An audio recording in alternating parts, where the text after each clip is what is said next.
আসসালামু আলাইকুম, good evening সবাইকে। আজকে আমি আবার আমার পঞ্চমতম ক্লাস নিয়ে চলে এসেছি এক্সিসের স্পেশাল আয়োজন 45 মিনিট রিভিউ অন সার্জারি। আজকে আমাদের থ্রোট পড়ার মাধ্যমে সার্জারি পেপার 2 সবগুলো টপিক পড়া শেষ হয়ে যাবে। আজকে আমি একটু অকওয়ার্ড একটা সিচুয়েশন আছি, আমার ডিউটি চলতেছে, একটা না অনেকগুলো ডিউটি পড়ে গেছে, তাই আমাকে এই অবস্থায় ক্লাস নিতে হচ্ছে। ঠিক আছে, আজকে আমাদের মোটামুটি গতকালকে আমি যেভাবে সিনারিও বেসড কিছু কোয়েশ্চেন ডিসকাস করেছিলাম 10টা 20টা, ঠিক আজকেও ওইভাবেই আমি হচ্ছে সিনারিও বেসড মানে কুইজের মতো করে কিছু কোয়েশ্চেন পড়াই দিব, সিনারিও পড়াই দিব। তো হচ্ছে এই সিনারিওগুলো থেকে মোটামুটি কোয়েশ্চেন আসে এবং আমি হচ্ছে পুরো থ্রোট থেকে মোটামুটি 14টার মতো সিনারিও খুঁজে বের করছি, যেগুলো হচ্ছে ডিউতে রিপিটেডলি আসে। তো আমাদের মোটামুটি 13-14টা ডিজিজ ডায়াগনোসিস করতে পারলেই আমাদের হচ্ছে রিটেনে যে কোয়েশ্চেনগুলো আসে সেই কোয়েশ্চেনগুলো আমরা খুব সহজে আনসার করতে পারবো। তো হচ্ছে প্রথমে ওরাল ক্যাভিটিতে চলে যাই, শুরু করি। আচ্ছা, থ্রোটের মধ্যে আমাদের কী কী আছে, আমাদের কী কী জিনিস পড়তে হবে সেটা হচ্ছে যে ওরাল ক্যাভিটি, টাং, থাইরয়েড, তারপর হচ্ছে আমাদের ল্যারিংস, ফ্যারিংস, এই তো হচ্ছে যে মোটামুটি, আর ইসোফেগাস, এই হচ্ছে আমাদের মোটামুটি টপিক থ্রোটের। তো প্রথমে হচ্ছে ওরাল ক্যাভিটির মধ্যে শর্ট নোট হিসেবে প্রথমেই যেটা থাকে সেটা হচ্ছে যে টাং আলসার। তো টাং আলসারের ক্ষেত্রে আমাদের ভাইবার যেটা কোয়েশ্চেন সেটা হচ্ছে যে একটা বিনাইন আলসার ম্যালিগন্যান্ট আলসারের ডিফারেন্স কীভাবে আমি করব ক্লিনিক্যালি বা হচ্ছে ম্যাক্রোস্কোপিক ভিউ দেখে, সেটা হচ্ছে যে আমাদের একটা ভাইবা কোয়েশ্চেন। আর এখান থেকে কিছু এমসিকিউ এর কোয়েশ্চেন হয়, সেটা হচ্ছে যে টাঙের কী ধরনের মাসেল আছে এবং মাসেলসগুলোর নার্ভ সাপ্লাই, অ্যাকশন, এখান থেকে হচ্ছে আমাদের প্রায় দেখা যাচ্ছে যে এমসিকিউগুলো হয়ে থাকে। তো আমরা এই অ্যাকশনগুলো খুব সুন্দর মতো পড়ে ফেলবো। আচ্ছা, এরপরে হচ্ছে টাং মানে ওরাল ক্যাভিটি থেকে একটা সিনারিও থাকে যে একটা পেশেন্ট, একটা মোটামুটি বয়স্ক একটা পেশেন্ট থাকবে, তার হিস্ট্রি অফ হচ্ছে বেটেল নাট চিউইং অথবা স্মোকিং, এরকম একটা হিস্ট্রি থাকবে। সে একটা হচ্ছে পেইনলেস টাং আলসার নিয়ে প্রেজেন্ট করছে, যেটার সার্ফেস কিনা হচ্ছে ইরেগুলার থাকবে এবং তার সাথে থাকবে হচ্ছে ফাউল স্মেলিং ব্রিদিংয়ের একটা হিস্ট্রি। তখন আমি হচ্ছে এক্সামিনেশন করে কি দেখবো যে ইরেগুলার মাসটা আছে সেটা হচ্ছে ইভার্টেড মার্জিন। তো এগুলো আমরা অলরেডি প্যাথোলজিতে পড়ে আসছি যে ক্লিনিক্যালি আমরা কিভাবে দুইটা বিনাইন আর ম্যালিগনেন্ট আলসারকে ডিফারেন্স করব। তো তাহলে আমাদের ডায়াগনোসিস কি হবে যে কার্সিনোমা টাং। তো এখান থেকে কি কি কোয়েশ্চেন আসতে পারে, ক্লিনিক্যাল ফিচার, এর ইনভেস্টিগেশন কি করব, অবশ্যই আমরা এখান থেকে হচ্ছে বায়োপসি করব, আর ট্রিটমেন্টটা কি, এক্সিশন, রেডিওথেরাপি, কেমোথেরাপি, এটা ডিপেন্ড করবে হচ্ছে স্টেজিংয়ের উপরে। ট্রিটমেন্ট অপশনগুলো লিখে ফেলবো। আর এখান থেকে আরেকটা কোয়েশ্চেন আসে, সেটা হচ্ছে যে microscopic view of carcinoma tongue, আমরা সেভাবে পড়ে ফেলবো। একটা আমাদের সিনারিও পড়া হয়ে গেল। আচ্ছা, এরপরে আমরা চলে আসবো হচ্ছে ফ্যারিংস থেকে। ফ্যারিংসে কি কি ইম্পর্টেন্ট কোয়েশ্চেন থাকে, এখানে একটা ইম্পর্টেন্ট ফিগার আঁকানো থাকে যেটাকে আমরা বলি হচ্ছে ওয়ালডেয়ার্স রিং। ওয়ালডেয়ার্স রিংটা আমাদের জন্য অনেক ইম্পর্টেন্ট, কারণ এখানে সব ধরনের প্যালেটাইন টনসিল, তারপরে একটু পরে আমরা পড়বো হচ্ছে ন্যাসোফ্যারেঞ্জিয়াল টনসিল, সেখানের কিছু ডিজিজ। তো এই ডিজিজগুলো হচ্ছে বুঝতে গেলে আমাদেরকে অবশ্যই হচ্ছে ওয়ালডেয়ার্স রিংটা ভালো মতো বুঝতে হবে। এবং ফ্যারিংসের যে 3টা ভাগ আছে, ন্যাজোফ্যারিংস, ওরোফ্যারিংস আর হচ্ছে ল্যারিঙ্গোফ্যারিংস, এইটার যদি বাউন্ডারি এবং কোন জায়গাটাতে কি কি স্ট্রাকচার ওপেন হচ্ছে, এই জিনিসটা যদি আমরা একটু, এটা রিটেনে ডিরেক্ট আসে না, কিন্তু এই জিনিসটা যদি আমি একটু পড়ে নেই, তাহলে পরবর্তীতে আমরা এখন যে ডিজিজগুলো পড়বো, ডিজিজগুলোর বিভিন্ন সিমটমস আছে, কেন পেশেন্ট কোন ডিজিজে কী কী সিমটমস নিয়ে প্রেজেন্ট করতেছে, এই জিনিসগুলো আমরা সহজে এক্সপ্লেন করতে পারবো। সেটার জন্য আমাদের একটু জাস্ট এই 3টা ভাগ, ফ্যারিংসের 3টা ভাগ এবং কোন ভাগে কী কী জিনিসটা হচ্ছে ওপেন করতেছে, এই জিনিসগুলো আমরা একটু জানবো। আচ্ছা, তাহলে এখন আমরা নেক্সট সিনারিওতে চলে যাই। সিনারিওটা থাকবে এরকম যে একটা 5-6 বছরের ছেলে বা মেয়ে, সে প্রেজেন্ট করবে কি নিয়ে, ন্যাজাল অবস্ট্রাকশন থাকবে, মাউথ ব্রিদিংয়ের একটা হিস্ট্রি থাকবে, স্নোরিং থাকবে, আর হচ্ছে কানে 2 ধরনের প্রবলেম হতে পারে, আইদার হচ্ছে কানে ব্যথা থাকতে পারে বা কানে কম শুনবে, আর হচ্ছে পোর পারফরমেন্স ইন স্কুল। তো মোটামুটি এই কয়েকটা কথাবার্তা যখন আমি কোনো সিনারিওতে খুঁজে পাবো, তখন আমার ডায়াগনোসিস হবে হচ্ছে অ্যাডেনয়েড। অ্যাডেনয়েডটা কি, এখানে হচ্ছে আমাদের হাইপারট্রফি হয়ে যায় কোনটা, ন্যাসোফ্যারিঞ্জিয়াল যে টনসিলটা আছে। ভালডিয়ার্স রিংয়ের চিত্রটা আমরা মনে করি একদম উপরে যে সবচেয়ে বড় একটা লিম্ফ নোটস আছে, সেটাকে আমরা বলতেছি হচ্ছে ন্যাসোফ্যারিঞ্জিয়াল টনসিল, যেটা হচ্ছে হাইপারট্রফি হয়ে গেলে আমরা সেটাকে অ্যাডেনয়েড বলি। আচ্ছা, অ্যাডেনয়েডের ক্ষেত্রে তাহলে এইখানে একটা কোয়েশ্চেন জিজ্ঞাসা করে যে কানে কেন প্রবলেম হচ্ছে অ্যাডেনয়েডের ক্ষেত্রে। তো অ্যাডেনয়েডটা কোথায়, ন্যাসোফ্যারিংসে হচ্ছে এই আমাদের টনসিল টনসিলটা মানে অবস্থিত। তো ঠিক এই ন্যাসোফ্যারিংস যে রিজিয়নটা, সেখানে আমাদের হচ্ছে ইউস্টেশিয়ান টিউবটা হচ্ছে ওপেন করে। তো যার কারণে যখন এটা হাইপারট্রফি হয়ে যায় তখন এটা কি করে, ইউস্টেশিয়ান টিউবটাকে হচ্ছে ব্লক করে দেয়। তো যখন ব্লক করে দেয় তখন আমাদের যে মিডল ইয়ার ক্যাভিটি, সেখান থেকে হচ্ছে যে মানে বাতাস, তারপরে যে ফ্লুইডগুলো পাসের ব্যাপার স্যাপার আছে সেগুলোতে হ্যাম্পার হয়ে যায়, যার কারণে আমাদের টিউবটা ব্লক হয়ে আমাদের কানের মধ্যে এয়ারেক হতে পারে, অথবা ডিসচার্জগুলো জমা হয়ে আমাদের হচ্ছে হেয়ারিং ইম্পেয়ারমেন্ট হতে পারে। ঠিক এই জন্য এখানে আমরা কিছু মানে ইয়ার রিলেটেড সিমটমস পাবো অ্যাডেনয়েডের ক্ষেত্রে। তো আমরা যখন এই সিমটমসগুলো লিখবো, সাইন্সগুলো লিখবো, তখন ভাগ করে নিব যে নাকের মানে নেজাল কী কী সিমটমস পাই, তারপরে হচ্ছে যে এটা বড় হয়ে যাওয়ার জন্য, ইউস্টেশিয়ান টিউবটা ব্লক হয়ে যাওয়ার জন্য কী কী সিমটমস পাই, জাস্ট একটু ভাগ করে লিখবো, তাহলেই মানে এটা হচ্ছে যে একটু বেশি নাম্বার পাওয়া যাবে আর কি। এভাবে যদি আমি একটু হেডলাইন দিয়ে ভাগ করে এগুলো লিখে ফেলি। নেক্সট আসবে কি, ইনভেস্টিগেশন, ট্রিটমেন্ট। ট্রিটমেন্ট আমরা হচ্ছে দুইভাবে করে থাকি। জেনারেল ট্রিটমেন্ট কি, আমরা হচ্ছে যে নাক কান গলা সমস্ত কিছুতেই কি দিয়ে থাকি, যেহেতু নেজাল ডিকনজেস্টেন্ট দিয়ে থাকি, আমাদের ইউস্টেশিয়ান টিউবটা হচ্ছে কি হয়ে যায়, সোলেন হয়ে যায়, এখানে আমরা একটা হচ্ছে নেজাল ডিকনজেস্টেন্ট দিয়ে থাকি। তারপরে এখানে আমরা আরও কিছু দেই, যেমন হচ্ছে পেইন যেহেতু থাকে তাহলে আমরা এখানে হচ্ছে একটা নাপা দিতে পারি। তো যে সিমটম নিয়ে প্রেজেন্ট করবে আমরা সেভাবে হচ্ছে আমাদের ট্রিটমেন্টগুলো দিয়ে থাকবো। আর হচ্ছে স্পেসিফিক ট্রিটমেন্ট হচ্ছে অ্যাডেনয়েডেক্টমি। এখান থেকে হচ্ছে ইম্পর্টেন্ট একটা জিনিস আছে, রিটেনের কোয়েশ্চেন অনেকবার আসছে, সেটা হচ্ছে যে এই যে অ্যাডেনয়েড, তার ফলে কি কি কমপ্লিকেশন হতে পারে। তো কমপ্লিকেশনগুলো মনে রাখা খুব সহজ। সব ধরনের অটাইটিস মিডিয়াগুলো হবে, acute suppurative otitis media, chronic suppurative otitis media with effusion, তাহলে 3 ধরনের হয়ে গেল। এরপরে সব ধরনের আইটিস, যা যা আইটিস আছে, সাইনোসাইটিস, রাইনোসাইনোসাইটিস, ঠিক আছে, ফ্যারিনজাইটিস, সব ধরনের ইনফ্লামেশনগুলো হবে। আরেকটা স্পেশাল কি জিনিস হবে, সেটা হচ্ছে যে মেন্টাল ডিসএবিলিটি হবে বা পোর পারফরমেন্স হবে। তাহলে মোটামুটি হচ্ছে এই কয়েকটা আমাদের অ্যাডেনয়েডের কমপ্লিকেশন। এরপরে হচ্ছে আরেকটা কোয়েশ্চেন থাকে, ভাইবাতে জিজ্ঞেস করে যে অ্যাডেনয়েড ফেসিস, তুমি কিভাবে মানে বুঝলা যে এই পেশেন্টের অ্যাডেনয়েড হয়েছে। তাদের কি হয় যে ইনসিজর যে টিথগুলো থাকে এগুলো সামনের দিকে চলে আসে, তাদের পিনসড নোজ থাকে, তারপরে রাউন্ডেড শোল্ডার থাকে, স্পঞ্জি গাম থাকে, ব্লিডিং হয়। তো এই যে কিছু ফিচার্স আছে, এই জিনিসগুলো হচ্ছে একটা কার্ড কোয়েশ্চেনে মাঝে মধ্যে আসে। আচ্ছা, এরপরে চলে আসবো আমরা হচ্ছে ন্যাসোফ্যারিঞ্জিয়াল অ্যাঞ্জিওফাইব্রোমা। তাহলে এটার সিনারিওটা কিভাবে থাকে, একটা পেশেন্ট থাকবে, অ্যাডোলেসেন্ট মেল বা ফিমেল থাকবে, তার একটা হিস্ট্রি থাকবে রিপিটেড এপিস্টেক্সিসের। তো রিপিটেড এপিস্টেক্সিস হবে, ন্যাজাল অবস্ট্রাকশন থাকবে, ইউজুয়ালি ইউনিল্যাটারাল ন্যাজাল অবস্ট্রাকশন হয়, এবং এত পরিমাণেই যে এপিস্টেক্সিস থাকে যে পেশেন্টটা হচ্ছে প্যালো নিয়ে প্রেজেন্ট করে, অর্থাৎ একটা অ্যানিমিয়া থাকবে। তাহলে 3টে জিনিস আমরা খেয়াল করবো, একটা হচ্ছে যে রিপিটেড এপিস্টেক্সিস থাকবে, তার হচ্ছে ইউনিল্যাটারাল ন্যাজাল অবস্ট্রাকশন থাকবে, আরেকটা হচ্ছে হ্যালো, আচ্ছা একটু নেটওয়ার্কের প্রবলেম হয়ে গেছিল, সরি। আচ্ছা, এখন শোনা যাচ্ছে? ওকে, লেটস স্টার্ট। তাহলে কি হবে, এপিস্টেক্সিসের জন্য পেশেন্টটা হচ্ছে একটা প্যালোরের হিস্ট্রি থাকবে। তো এই 3টে জিনিস যখনই থাকবে তখনই আমি ডায়াগনোসিস করে ফেলবো ন্যাসোফ্যারিঞ্জিয়াল ফাইব্রোমা। এখন কথা হচ্ছে যে কেন রিকারেন্ট এপিস্টেক্সিস হচ্ছে এবং কেন পেশেন্টটা হচ্ছে প্যালোর ডেভেলপ করতেছে। এটা হচ্ছে একটা ডেঞ্জারাস জিনিস। কারণ হলো ন্যাসোফ্যারিঞ্জিয়াল অ্যাঞ্জিওফাইব্রোমা যখন হয় তখন এখানে যে ভেসেলসগুলো ব্লাড সাপ্লাই দেয়, সেই ব্লাড ভেসেলসগুলোর ওই যে মাস্কুলার যে লেয়ারটা থাকে, স্মুথ মাসেলের লেয়ারটা থাকে, সেটা অ্যাবসেন্ট থাকে। শুধুমাত্র এইটার ব্লাড ভেসেলসগুলো হচ্ছে এন্ডোথেলিয়াল লাইন থাকে, যার কারণে যখন ব্লিডিং হয় তখন ভেসেলসগুলো হচ্ছে কনস্ট্রিক্ট করতে পারে না, যার কারণে একবার ব্লিডিং শুরু হয়ে গেলে প্রোফিউজ এবং হচ্ছে রিকারেন্ট এপিস্টেক্সিস থাকে। এই জন্য ধীরে ধীরে হচ্ছে যে অ্যানিমিয়া ডেভেলপ করে যায়। তাহলে মোটামুটি এই সিনারিও থাকলে আমরা ডায়াগনোসিস করে ফেলবো ন্যাসোফ্যারিঞ্জিয়াল অ্যাঞ্জিওফাইব্রোমা। এখান থেকে সেমভাবে সিমটমস, সাইন্স, তারপরে হচ্ছে আমরা ইনভেস্টিগেশন কী করবো, এক্সরে ন্যাসোফ্যারিংস, সিটি স্ক্যান করতে পারি, এক্সরে করতে পারি, স্কালের এক্সরে করতে পারি। কারণ এই ন্যাসোফ্যারিঞ্জিয়াল অ্যাঞ্জিওফাইব্রোমাটা কী হয়, অরবিট এক্সটেনশন হয়ে যেতে পারে, হয়ে এখানে হচ্ছে যে প্রোপ্টোসিস করতে পারে। আবার দেখা যাচ্ছে যে চিকের দিকে চলে আসে, হয়ে চিকটা দেখা যাচ্ছে যে মানে এরকম ফুলে থাকতে পারে, দেখা যাচ্ছে ইউনিল্যাটারাল সোয়েলিং অফ চিক থাকতে পারে। সেই জন্য আমরা হচ্ছে এক্সট্রা স্কাল করতে পারি, বেজ অফ দ্য স্কাল করতে পারি।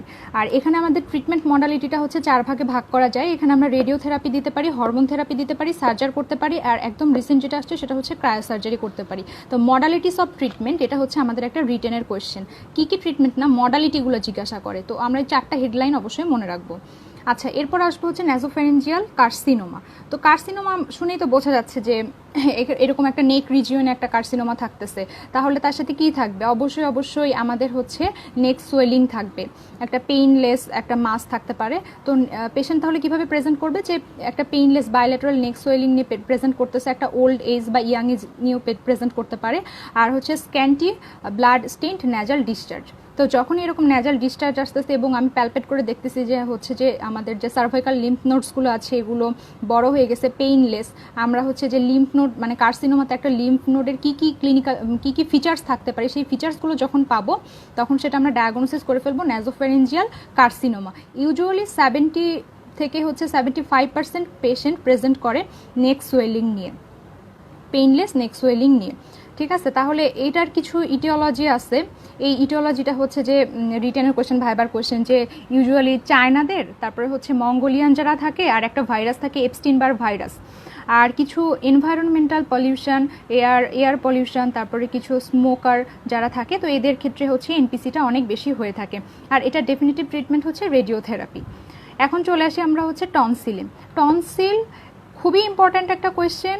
এটা হচ্ছে যে মানে এটা ছাড়া আসলে ইএনটিতে আর কোনো কিছুই নাই। বেসিক্যালি ইএনটি বলতেই বোঝায় হচ্ছে যে মানে টনসিল।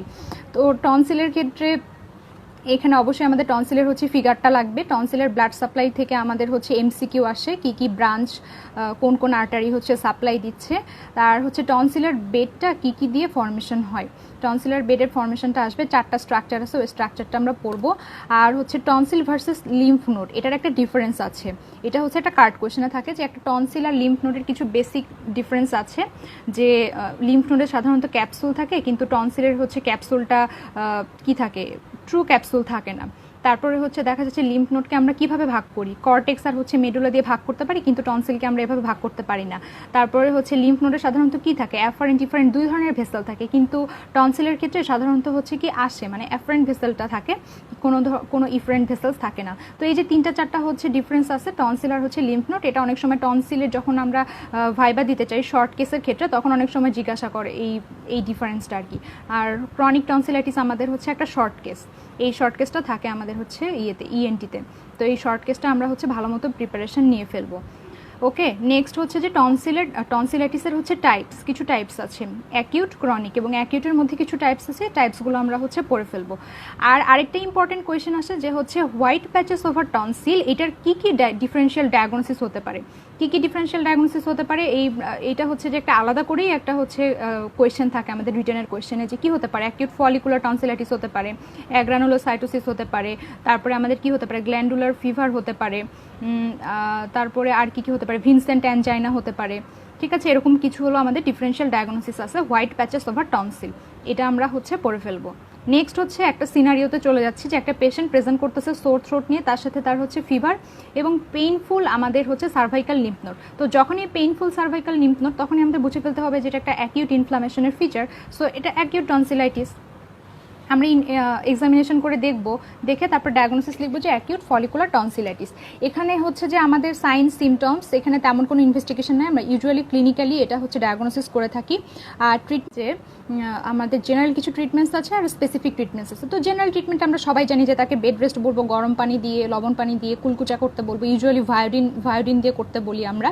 আর ডেফিনিটিভ ট্রিটমেন্টের মধ্যে হচ্ছে মেডিকেল ট্রিটমেন্ট দিয়ে থাকি, সেটা হচ্ছে যে আমরা পেনিসিলিন দিয়ে থাকি। এখান থেকে একটা মজার কোয়েশ্চেন আসছে, আমরা হচ্ছে মেডিসিনে পড়ে থাকি না যে অ্যাকিউট টনসিলাইটিস থেকে খুবই কমন দুইটা কমপ্লিকেশন হয়, যে অ্যাকিউট রিউমেটিক ফিভার হতে পারে, আর একটা হচ্ছে কি আমাদের অ্যাকিউট গ্লোমেরুলো নেফ্রাইটিস হতে পারে। তো হচ্ছে এখান থেকে আরেকটা ইম্পর্টেন্ট কোয়েশ্চেন যেটা রিটার্নের জন্য আসে, সেটা হচ্ছে যে অ্যাকিউট টনসিলাইটিস থেকে কি কমপ্লিকেশন হতে পারে। এই হচ্ছে আমাদের মোটামুটি অ্যাকিউট টনসিলাইটিস। আর হচ্ছে ক্রনিক টনসিলাইটিসটা আমাদের শর্ট কেসে থাকে। তো এখানে জিজ্ঞাসা করে যে তুমি একটা পেশেন্টকে এক্সামিনেশন করে ক্রনিক টনসিলাইটিসের ক্ষেত্রে কি ফিচার পেলা, তো তখন আমাদেরকে বলতে হবে যে টনসিল হচ্ছে এনলার্জড। ও আচ্ছা, এখানে আরেকটা কথা, যে ক্রনিক টনসিলাইটিস যেটা, সেখানে টনসিলটা এনলার্জডও থাকতে পারে, ফাইব্রোস্টও থাকতে পারে। তো আমরা সাধারণত কি করি, বইপত্রে অবলিক দিয়ে লেখা থাকে ফাইব্রোস্ট বা হচ্ছে এনলার্জড। তো আমরা যখন শর্ট কেসের ক্ষেত্রে খাতাতে লিখি তখন কিন্তু যে কোনো একটা লিখবো, আমি যেটা দেখবো সেটাই লিখবো, কখনো কিন্তু অবলিক দিয়ে দুইটাই লিখবো না, তাহলে কিন্তু এটা মানে হচ্ছে একদম কেটে দেয় নাম্বার। যে তোমার যে পেশেন্টটা, সেই পেশেন্টের কি থাকবে, এনলার্জড না হচ্ছে ফাইব্রোস্ট, কখনোই কিন্তু দুইটা কথা আমরা একসাথে শর্ট কেসে লিখবো না, এটা যেন সবার মাথায় থাকে। আচ্ছা, তাহলে আমরা কি লিখলাম, টনসিল আর এনলার্জড অর ফাইব্রোস্ট। তারপরে কি হবে, অ্যান্টেরিয়র যে পিলার থাকে এগুলো হচ্ছে কনজেস্টেড থাকবে। তারপরে যখন আমি এটাকে প্রেস করব তখন কি হবে, অ্যান্টেরিয়র পিলার থেকে হচ্ছে ইনস্পিসিটেড পাস হচ্ছে বের হয়ে আসবে। আরেকটা ইম্পর্টেন্ট জিনিস থাকবে, সেটা হচ্ছে নন টেন্ডার যেগুলো ডাইগ্যাস্ট্রিক লিম্ফ নোড, এটা কিন্তু নন টেন্ডার থাকবে। এই যে 4টা ফিচার, এটাই হচ্ছে আমার 4টা সায়েন্স, এটাই আমরা শর্ট কেসে লিখবো এবং রিটেনের কোশ্চেন আসলে রিটেনেও ঠিক এইভাবেই লিখবো। এই চলে গেল আমাদের হচ্ছে ক্রনিক টনসিলাইটিস। নেক্সট যেটা আসবে, কিছু প্যাচ লেগে যায়, এখানে কয়েকটা ডিজিজ আছে, সবগুলো ডিজিজেই সোর থ্রোট থাকবে, ড্রিবলিং অফ সালাইভা থাকবে, শুধু একটা দুইটা স্পেশাল কিছু ফিচার্স থাকবে যেটা দিয়ে আমরা 2-3টা ডিজিজকে আলাদা করে ফেলবো। তাহলে এগুলো একটু আমরা মনোযোগ দিয়ে শুনবো। সেটা হচ্ছে একটা পেশেন্ট প্রেজেন্ট করতেছে সোর থ্রোট নিয়ে, তার হচ্ছে ডিসফেজিয়া আছে, ড্রিবলিং অফ সালাইভা আছে, তার হচ্ছে ট্রিসমাস থাকতেছে এবং মাফিল্ড ভয়েস। তো যখনই ট্রিসমাস এবং মাফিল্ড ভয়েস এই দুইটা শব্দ আমরা কোনো সিনারিওর মধ্যে খুঁজে পাবো, তখনই আমি এটা ডায়াগনোসিস করে ফেলবো পেরিটনসিলার অ্যাবসেস, স্পেশালি যখনই থাকবে হচ্ছে মাফিল্ড ভয়েস। তো এটা যখন থাকবে যে ট্রিসমাস মাফিল্ড ভয়েস, তারপরে আদার্স যা যা হিস্ট্রি আছে একটা টনসিলাইটিসের পেশেন্টের যা যা থাকে, তো যখনই আমি এই দুইটা জিনিস দেখে ফেলবো তখনই আমি ডায়াগনোসিস করে ফেলবো হচ্ছে পেরিটনসিলার অ্যাবসেস।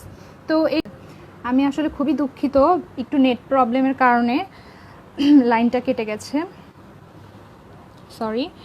আচ্ছা, আমরা ছিলাম হচ্ছে একটা পেশেন্ট যদি ট্রিসমাস আর হচ্ছে মাফেল্ড ভয়েস নিয়ে প্রেজেন্ট করে, তাহলে আমরা ডায়াগনোসিস করবো হচ্ছে পেরিটনসিলার অ্যাবসেস। তো তখন তার হচ্ছে যে সিমটমস সাইন্স, সেটা হচ্ছে একটা নর্মাল টনসিলাইটিসের মতোই থাকবে, তার ফিভার থাকবে, পেইন থাকবে, সোর থ্রোট থাকবে, আর পেশেন্ট এক্সট্রা কি থাকবে, ড্রিবলিং অফ স্যালাইভা থাকবে, মাফেলড ভয়েস থাকবে, আর হচ্ছে তার ট্রিসমাস থাকবে। তো এরকম একটা ফিচার্স নিয়ে আসলে তার আমরা ট্রিটমেন্ট কি দিব, ইউজুয়ালি আমরা সাধারণত যে কোনো অ্যাবসেসের ক্ষেত্রে হচ্ছে কি করে থাকি, ইনসিশন এবং ড্রেনেজ করে থাকি। তো এখানে একটু এক্সেপশনাল একটা জিনিস আছে যে যখন পেরিটনসিলার অ্যাবসেসের কোনো পেশেন্ট আসবে তাদের আমরা হচ্ছে ইনসিশন এবং ড্রেনেজ করে থাকি, সেটা হচ্ছে যে কিভাবে করে থাকি, সিটিং পজিশনে করে থাকি, এবং ইনসিশন ড্রেনেজ করার পরে ঠিক হচ্ছে যে 4 থেকে 6 সপ্তাহ, ইউজুয়ালি সব ধরনের অ্যাকিউট কেস আমরা ট্রিটমেন্ট করার পরে 4 থেকে 6 সপ্তাহ পরে কি করে থাকি, আমরা এখানে একটা টনসিলেক্টমি করে থাকি। তাহলে এটা হচ্ছে আমাদের পেরিটনসিলার অ্যাবসেসের ট্রিটমেন্ট। নেক্সট হচ্ছে দুইটা জিনিস আসবে, রেট্রোফ্যারেঞ্জিয়াল অ্যাবসেস। তো এখানে 2 ধরনের রেট্রোফ্যারেঞ্জিয়াল অ্যাবসেস আছে, একটা হচ্ছে অ্যাকিউট এবং ক্রনিক। তো এই জিনিসটা বোঝার জন্য প্রথমেই আমাদের হচ্ছে রেট্রোফ্যারেঞ্জিয়াল যে স্পেস আছে সেটার হচ্ছে বাউন্ডারিটা খুব ভালো মতো জানতে হবে। এটার বাউন্ডারিটা একটু কেমন কেমন যেন একটা কোয়েশ্চেন, আমার হচ্ছে এটা কার্ড কোয়েশ্চেনে আসছিল, রেট্রোফ্যারেঞ্জিয়াল অ্যাবসেসের হচ্ছে বাউন্ডারি।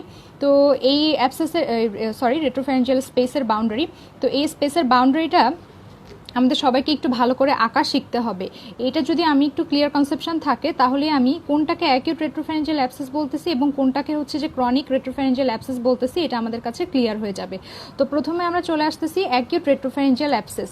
অ্যাকিউট রেট্রোফ্যারেঞ্জিয়াল অ্যাবসেস যেটা হচ্ছে ট্রু স্পেস, যেটা রেট্রোফ্যারেঞ্জিয়াল স্পেস ঠিক সেই স্পেসেই হয়। এটা ইউজুয়ালি পায়োজনিক কোনো এক ধরনের ব্যাকটেরিয়া দিয়ে হয়ে থাকে, ইউজুয়ালি হয়ে থাকে হচ্ছে স্ট্রেপ্টোককাস নিউমোনি দিয়ে। সাপোরেটিভ হচ্ছে যে লিম্ফ নোডসগুলো থাকে এই স্পেসের মধ্যে, এই লিম্ফ নোডসগুলো সাপারেশন যখন হয় তখন আমাদের এই অ্যাবসেসটা তৈরি হয়। তাহলে আমাদের মোটামুটি এটাই হচ্ছে ক্লিনিক্যাল ফিচার থাকবে, যে তার হচ্ছে সোর থ্রোট থাকবে, পেইন থাকবে, ফিভার থাকবে, এবং তার সাথে আমাদের কি থাকবে, এখানে আরেকটা ইম্পর্টেন্ট জিনিস আমাদের মনে রাখতে হবে যে অ্যাকিউট রেট্রোফ্যারেঞ্জিয়াল অ্যাবসেস সাধারণত 1 থেকে 3 বছরের বাচ্চাদের হয়। তো 1 থেকে 3 বছরের বাচ্চা অবশ্যই এটা নিয়ে প্রেজেন্ট করবে, মা এই কমপ্লেনগুলো করবে। তখন কি করব, আমরা একটা এক্সরে নেক করব। তো এক্সরে নেক করে আমরা যে ফিচার্সগুলো পাবো সেগুলো দেখে বেসিক্যালি আমরা ডায়াগনোসিস করবো যে এটা হচ্ছে অ্যাকিউট রেট্রোফ্যারেঞ্জিয়াল অ্যাবসেস। তো অ্যাকিউট রেট্রোফ্যারেঞ্জিয়াল অ্যাবসেসের ক্ষেত্রে এক্সরে করলে আমরা কি পাবো, চারটা জিনিস পাবো, 4টা ফাইন্ডিংস পাবো। এই 4টা ফাইন্ডিংস আমাদেরকে অবশ্যই ভালো মতো পড়তে হবে, কারণ এটা আমাদের একটা অসপি কোশ্চেনে অনেক সময় দেখা যাচ্ছে যে অ্যাকিউট রেট্রোফ্যারেঞ্জিয়াল অ্যাবসেসের একটা এক্সরে ছবি দিয়ে ডায়াগনোসিস আসে, এটা কিন্তু আমাদের হচ্ছে অসপিতেও আসে অ্যাকিউট রেট্রোফ্যারেঞ্জিয়াল অ্যাবসেস। তো আমি বলে ফেলি যে 4টা কী জিনিস পাবো। এখানে আমাদের যেটা হয় সেটা হচ্ছে সফট টিস্যু সোয়েলিং পাবো ইন ফ্রন্ট অফ ভার্টিব্রা, অর্থাৎ আমাদের যে ভার্টিব্রাল লেভেল থাকবে সেই ভার্টিব্রাল লেভেলের সামনে আমরা কি পাবো, সফট টিস্যু সোয়েলিং পাবো। তারপরে আমাদের যে এয়ার কলামটা থাকবে এটা হচ্ছে পুশড ফরওয়ার্ড, অর্থাৎ এক্সরেতে দেখবো যে আমাদের স্ট্রেইট যে এয়ার কলামটা আছে সেটা হচ্ছে সামনের দিকে পোস্ট। তারপরে কি পাবো আমরা এখানে, স্ট্রেইটেনিং অফ ভার্টিব্রাল কলাম, অর্থাৎ আমাদের যে এই যে হেডনেক রিজিয়নে যে ভার্টিব্রা একটা কার্ভেচার মেনটেন করে থাকে, এই কার্ভেচারটা থাকবে না, একদম স্ট্রেইটেনিং অফ দ্য আমাদের হচ্ছে কলাম থাকবে, ভার্টিব্রাল কলাম থাকবে। আরেকটা আমরা কি পেতে পারি, অনেক সময় দেখা যাচ্ছে যে এটা কিসের জন্য হয়, ট্রমার জন্য অনেক সময় হয়, কোনো সময় ফরেন বডি ইম্প্যাকশন হওয়ার কারণে আমাদের অ্যাকিউট রেট্রোফ্যারেঞ্জিয়াল অ্যাবসেস হয়, তাহলে আমরা একটা ফরেন বডিও অনেক সময় এক্সরেতে পেতে পারি। তো এই 4টা জিনিস আমাদেরকে অবশ্যই মনে রাখতে হবে। তাহলে এটা ট্রিটমেন্ট হচ্ছে ইনসিশন অ্যান্ড ড্রেনেজ। এটা আমরা কিভাবে করে থাকি, ওরাল ক্যাভিটির মধ্যে করে থাকি, মানে ভিতর দিয়ে দিয়ে করে থাকি এবং উইদাউট অ্যানেস্থেশিয়া করে থাকি। তো এটাই হচ্ছে মোটামুটি আমাদের অ্যাকিউট রেট্রোফ্যারিঞ্জিয়াল অ্যাবসেস। ক্রনিকটা কখন বলবো? ক্রনিকটা বলার জন্য এখানে আমার কাছে একটা চিত্র আছে, চিত্রটা একটু আমরা দেখি। সেটা হচ্ছে, এটাকে যদি আমরা ভার্টিব্রা চিন্তা করি, এটাকে যদি আমি প্রি ভার্টিব্রাল ফাসা চিন্তা করি, আর এটা আমাদের হচ্ছে যে বাক্যোফেরিঞ্জিয়াল ফাসা। তো এই যে সামনের দিকে বাক্যোফেরিঞ্জিয়াল ফাসা আর হচ্ছে প্রি ভার্টিব্রাল ফাসা, এই মাঝখানে যে এরিয়াটুকু, এই এরিয়াটুকুকে আমরা বলতেছি হচ্ছে যে রেট্রোফ্যারিঞ্জিয়াল স্পেস। তো এই স্পেসে যখন এই জিনিসটা হবে, অ্যাবসেসটা হবে, সেটাকে আমরা বলতেছি অ্যাকিউট। কিন্তু এই যে আমাদের প্রি ভার্টিব্রাল ফাসা আর এই যে ভার্টিব্রা, এটার পিছনে এই যে স্পেসটা আছে প্রিভার্টিব্রা ফাসার পেছনে কিন্তু ভার্টিব্রার সামনে, ঠিক এই স্পেসে যখন আমাদের এই অ্যাবসেসটা হবে সেটাকে আমরা বলবো হচ্ছে ক্রনিক রেট্রোফ্যারিঞ্জিয়াল অ্যাবসেস। এবং এইটার হচ্ছে প্রধান কারণ হচ্ছে টিউবারকুলোসিস যাদের হয় আর কি, তাদের অনেক সময় এই ক্রনিক রেট্রোফ্যারিঞ্জিয়াল অ্যাবসেস নিয়ে তারা হচ্ছে প্রেজেন্ট করে। এখানে আমরা এক্সরে করলে পাবো হচ্ছে যে সার্ভাইকাল স্পাইনগুলো আছে, এগুলোতে হচ্ছে ক্যারিজ থাকবে। এটাই হচ্ছে আমাদের ক্রনিক রেট্রোফ্যারিঞ্জিয়াল অ্যাবসেস। তো এই দুইটার হচ্ছে ডিফারেন্সটা আমাদের একটা রিটেনের কোয়েশ্চেন। আর ক্রনিক অ্যাবসেসের ক্ষেত্রে আমাদের ট্রিটমেন্টের ক্ষেত্রে একটা স্পেসিফিক জিনিস লিখতে হয়, সেটা হচ্ছে যে আমরা তো অবশ্যই ইনসিশন ড্রেনেজ করব, কিন্তু এটা হচ্ছে থ্রু নেক, অর্থাৎ বাইরে থেকে ইনসিশন ড্রেনেজ করব। আর এর সাথে এক্সট্রা আমরা আরেকটা কি করব, অ্যান্টি টিউবারকুলার থেরাপি দিব। তো এই জিনিসটা আমাদের লেখার সময়, ট্রিটমেন্টের সময় আমরা অবশ্যই এটা হচ্ছে মনে রাখবো। নেক্সট চলে আসতেছে হচ্ছে ইসোফেগাস নিয়ে আসলে নতুন করে বলার কিছুই নাই। এই টপিকটা আমরা এত বেশি পরিমাণ মেডিসিন সার্জারিতে পড়ি, এখানে আমি নতুন করে আর কিছুই বলবো না। জাস্ট হচ্ছে ইসোফেগাস থেকে আমাদের কি আসে, অ্যাকালাসিয়া কার্ডিয়া, কার্সিনোমা, ইসোফেগাস। তো এই দুইটার ক্লিনিক্যাল ফিচার আমরা অনেকবার পড়ছি যে অ্যাকালাসিয়া কার্ডিয়াতে কি থাকে, প্রথমে হচ্ছে ডিসফেজিয়া টু লিকুইড থাকে, তারপরে ধীরে ধীরে সেটা সলিড হয়। আর যেটা কার্সিনোমা থাকে সেটা প্রথমেই হচ্ছে সলিডে আমাদের হচ্ছে ডিফিকাল্টি ইন সলোয়িং থাকে, অর্থাৎ dysphagia to solid more than liquid. তো আমরা এইটা তো সবাই জানি। তো এইটার ডিফারেন্স আসবে, ক্লিনিক্যাল ফিচার আসবে, ট্রিটমেন্ট আসবে। অ্যাকালাসিয়া কার্ডিয়া থেকে আমাদের হচ্ছে যে এক্সরে করলে আমরা বেরিয়াম মেল এক্সরে করলে আমরা কি কি ফিচার্সগুলো পাবো, এই দুইটা জিনিস হচ্ছে আমাদের অস্পিরো কোশ্চেন। তো এখানে আমরা ডিফারেন্সগুলো খুব ভালো মতো করে পড়ে ফেলবো, অস্পির জন্য প্রিপারেশন নিয়ে ফেলবো। এখান থেকে মাস্ট একটা থাকেই, আইদার ইসোফেগাস, কার্সিনোমা ইসোফেগাস থেকে অথবা হচ্ছে অ্যাকালেশিয়া কার্ডিয়া থেকে। তো এই দুইটার আমরা ডিফারেন্সগুলো ভালো মতো করে পড়ে ফেলবো ফর অস্পি। নেক্সট আমাদের যেটা আসতেছে সেটা হচ্ছে পারফোরেশন অফ ইসোফেগাস। অনেক সময় আমরা একটা হচ্ছে আমরা করে থাকি, ইন্টারভেনশন করে থাকি, সেটা হচ্ছে ইসোফ্যাগোস্কোপি। তো ওইটা করার সময় দেখা যাচ্ছে কি অনেক সময় পেশেন্ট হঠাৎ করে খারাপ হয়ে যাচ্ছে বা ব্লিডিং নিয়ে প্রেজেন্ট করতেছে, ওটা হচ্ছে কি পারফোরেশন অফ ইসোফেগাস হয়ে থাকে। আবার অনেক সময় দেখা যাচ্ছে ফরেন বডির কারণে পারফোরেশন অফ ইসোফেগাস হয়ে থাকে। তো এটা শুধু মাত্র হচ্ছে ম্যানেজমেন্টটা আমাদের রিটেনের কোশ্চেনে আসে। এটা হচ্ছে আমাদের ইসোফেগাস থেকে আর কিছু লাগবে না। নেক্সট আমাদের যে টপিক্সটা আসতেছে সেটা হচ্ছে ল্যারিংস থেকে আমাদের অনেক এমসিকিউ এর কোশ্চেন হয়। ল্যারিংসে অনেক ধরনের কার্টিলেজ আছে, পেয়ার্ড আনপেয়ার্ড কার্টিলেজ আছে, ল্যারিংসের কিছু মাসেলস আছে, এই মাসেলসের কিছু নার্ভ সাপ্লাই আছে। তো এগুলো থেকে আমাদের অনেক বেশি এমসিকিউ এর কোয়েশ্চেনগুলো হয়। তো এগুলো আমরা পড়ে ফেলবো। নেক্সট আসতেছে হচ্ছে হোয়ার্সনেস অফ ভয়েসের ডিফারেন্সিয়াল ডায়াগনোসিস, এটা হচ্ছে আমাদের রিটেনের কোয়েশ্চেন। তো এখান থেকে আমাদের দুইটা খুবই ইম্পর্টেন্ট জিনিস পড়তে হবে, সেটা হচ্ছে কার্সিনোমা, ল্যারিংস। তাহলে পেশেন্ট কি নিয়ে প্রেজেন্ট করবে, এটা হচ্ছে আমাদের একটা রিটেনের সিনারিও। পেশেন্টটা কি থাকবে, প্রথমত যেহেতু কার্সিনোমা ল্যারিংস, তাহলে পেশেন্টটা কি থাকবে, যে একটা বয়স্ক পেশেন্ট প্রেজেন্ট করবে, তার হচ্ছে প্রোগ্রেসিভ হোয়ার্সনেস থাকবে। প্রোগ্রেসিভ কথাটা কিন্তু অবশ্যই থাকবে, যে প্রোগ্রেসিভ হোয়ার্সনেস অফ ভয়েস। তার সাথে কি থাকবে, আমাদের নর্মাল যে কার্সিনোমা হলে যে ফিচার্সগুলো থাকে, ওয়েট লস থাকে, তারপরে পেইনলেস ডিসফোনিয়া থাকে, তারপরে একটা নেক মাস থাকবে। তো এগুলো নিয়ে প্রেজেন্ট করলে আমরা সেটাকে বলবো হচ্ছে কার্সিনোমা ল্যারিংস। নেক্সট আমাদের কি আসবে, স্ট্রাইডর। ল্যারিংস থেকে আরেকটা ইম্পর্টেন্ট কোশ্চেন হচ্ছে স্ট্রাইডর কি কি টাইপসের হয় এবং কি কি ডিফারেন্সিয়ালস ডায়াগনোসিস হয় হচ্ছে স্ট্রাইডরের ক্ষেত্রে আরেকটা ইম্পর্টেন্ট হচ্ছে সিনারিও আসে, এটা হচ্ছে সাধারণত বাচ্চাদের হয়। এখানে তিনটা জিনিস মনে রাখবো, সেটা হচ্ছে স্ট্রাইডর উইথ মাফেলড ভয়েস এবং ইরিটেন্ট কাফ। এই তিনটা জিনিস যখন আমরা কোনো সিনারিওতে দেখবো, তখন আমি ডায়াগনোসিস করবো হচ্ছে অ্যাকিউট ল্যারিনজাইটিস। এখানে একটু আগে আমরা কি পড়ছি, ট্রিসমাস পড়েছিলাম, ট্রিসমাসের সাথে মাফেলড ভয়েস থাকলে পড়েছিলাম পেরিটনসিলার অ্যাবসেস, কিন্তু এখানে থাকবে হচ্ছে আমাদের স্ট্রাইডরের সাথে মাফেলড ভয়েস, তখন আমরা ডায়াগনোসিসটা কি করবো, অ্যাকিউট ল্যারিনজাইটিস। নেক্সট কোয়েশ্চেনটা আসবে হচ্ছে অ্যাকিউট এপিগ্লটাইটিস। এটাও সাধারণত হচ্ছে 3 থেকে 6 বছরের বাচ্চা থাকবে, হিস্ট্রিটা শুরুই হবে, মানে আমাদের সিনারিওটা শুরুই হবে যে একটা 3, 4 বা 5 বছর বয়সের একটা বাচ্চা, সে রেসপিরেটরি ডিস্ট্রেস নিয়ে আসতেছে এবং তার হচ্ছে ড্রুলিং অফ স্যালাইভা। এখানে কি পয়েন্ট হচ্ছে ড্রুলিং অফ স্যালাইভা এবং রেসপিরেটরি ডিস্ট্রেস। তো যখনই আমি দেখবো যে 6 বছরের বাচ্চা, 5 বছরের বাচ্চা, তার হচ্ছে ড্রুলিং অফ স্যালাইভা উইথ হচ্ছে রেসপিরেটরি ডিস্ট্রেস, এবং পেশেন্টগুলো কি থাকে এইভাবে আপরাইট পজিশনে সামনের দিকে ঝুঁকে থাকে। ঠিক এই 4টা কথা আমাদের সিনারিওতে থাকলেই আমরা চোখ বন্ধ করে ডায়াগনোসিস করে ফেলবো এটা হচ্ছে আমাদের অ্যাকিউট এপিগ্লটাইটিস। এখানে কিছু অর্গানিজমস থাকে, অর্গানিজমের নামগুলো হচ্ছে মাঝে মধ্যে আসে। আর আরেকটা জিনিস থাকে, সেটা হচ্ছে একটা বাচ্চা তার হচ্ছে প্রোগ্রেসিভ হোয়ার্সনেস অফ ভয়েস, সাডেন স্ট্রাইডর, মানে হঠাৎ করে একটা স্ট্রাইডর ডেভেলপ করে ফেলেছে, তখন তার ডায়াগনোসিসটা কী হবে? এটা বাচ্চাদের খুবই কমন একটা অসুখ, সেটা হচ্ছে মাল্টিপল প্যাপিলোমা অফ ল্যারিংস। এটা হচ্ছে বাচ্চাদের হয়ে থাকে। তাহলে এই যে 2টা সিনারিও আমরা আলাদা করে ডায়াগনোসিস শিখে ফেললাম। নেক্সট আরেকটা শর্ট নোট হিসেবে আসে, সেটা হচ্ছে লাডউইক্স অ্যানজাইনা। এটা হচ্ছে শর্ট নোট হিসেবে অনেকবার আসে, এই জিনিসটা আমরা শর্ট নোটের জন্য প্রিপারেশন নিয়ে ফেলবো। নেক্সট আসতেছে হচ্ছে নেক সোয়েলিংয়ের ডিফারেন্সিয়াল ডায়াগনোসিস। তো নেক সোয়েলিংয়ের ডিফারেন্সিয়াল ডায়াগনোসিসের মধ্যে ইউজুয়ালি যেটা মেইন, সেটা হচ্ছে যে আমাদের যে সামনে একটা বিশাল বড় থাইরয়েড গ্ল্যান্ড আছে, তো গয়টার। তো এই যে গয়টার কি টাইপের হচ্ছে গয়টার, এবং কখন আমরা এটাকে বলতেছি সিম্পল গয়টার এবং কখন বলতেছি হচ্ছে যেটা কার্সিনোমা থাইরয়েড। তো এই যে বিভিন্ন ক্লিনিক্যাল ফিচার, এগুলো আর এক্সট্রা করে বলছি না। তো এইখান থেকে হচ্ছে রিটেনের কোয়েশ্চেন মাস্ট থাকে, থাইরয়েড থেকে আসে, থাইরয়েডেক্টমি থেকে কোয়েশ্চেন আসে। তো অবশ্যই আমরা হচ্ছে থাইরয়েড এটা ছাড়া পরীক্ষার হলে প্রিপারেশন না নিয়ে আমরা কখনোই যাব না। তো থাইরয়েডের ক্ষেত্রে কি কি সিনারিও থাকবে, যে এরকম বলবে যে একটা পেশেন্ট আছে, এরকম 50 ইয়ার্স ওল্ড একজন ওমেন প্রেজেন্ট করতেছে, যে তার সামনে একটা হচ্ছে পেইনলেস ইউনিল্যাটারাল সোয়েলিং নিয়ে প্রেজেন্ট করতেছে। তো এটা হচ্ছে সিম্পল গয়টার। আমরা ইনভেস্টিগেশন কী করব সবাই খুব ভালো করে জানি, থাইরয়েড প্রোফাইল করব, এক্সরে করব, সেখান থেকে এফএনএসি করতে পারি লিম্ফ নোড নিয়ে। আর ট্রিটমেন্ট আমরা সবাই ভালো করেই জানি যে আমরা মেডিকেল ট্রিটমেন্ট করতে পারি এবং সার্জিক্যাল ট্রিটমেন্ট করতে পারি। তো এগুলো আমরা একটু দেখে ফেলবো। আরেকটা জিনিস থাকতে পারে হচ্ছে থাইরোগ্লোসাল সিস্টের একটা সিনারিও থাকতে পারে, যে একটা মিডলাইন সোয়েলিং আছে, যেখানে হচ্ছে প্রোট্রুশন অফ দ্য টাঙের সাথে সাথে সেই সোয়েলিংটা হচ্ছে কি হয় সামনের দিকে মুভ করে, তাহলে সেটা কি হবে? Thyroglossal cyst. এটা ট্রিটমেন্টের একটা নাম আছে, এটা আমাদেরকে জানতে হবে।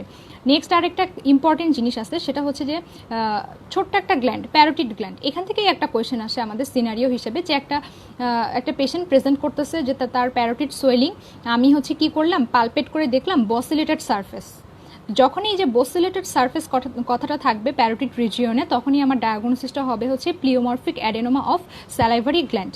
তো স্যালাইভারি গ্ল্যান্ডে কী ধরনের ইয়ে থাকে, আমাদের হচ্ছে যে টিউমার্সগুলো হয় বিনাইন এবং ম্যালিগনেন্ট, এটা হচ্ছে একটা সুন্দর ছক আছে বই, এটা আমরা পড়ে ফেলবো। এটা হচ্ছে আমাদের রিটার্নের জন্য একটা কোয়েশ্চেন। নেক্সট হচ্ছে যে থাইরয়েডের আর্টারি সাপ্লাই, এইটা আমাদের চিত্র আঁকানো শিখতে হবে, এটা হচ্ছে অনেক সময় আমাদের রিটার্নের চিত্র হিসেবে আসে।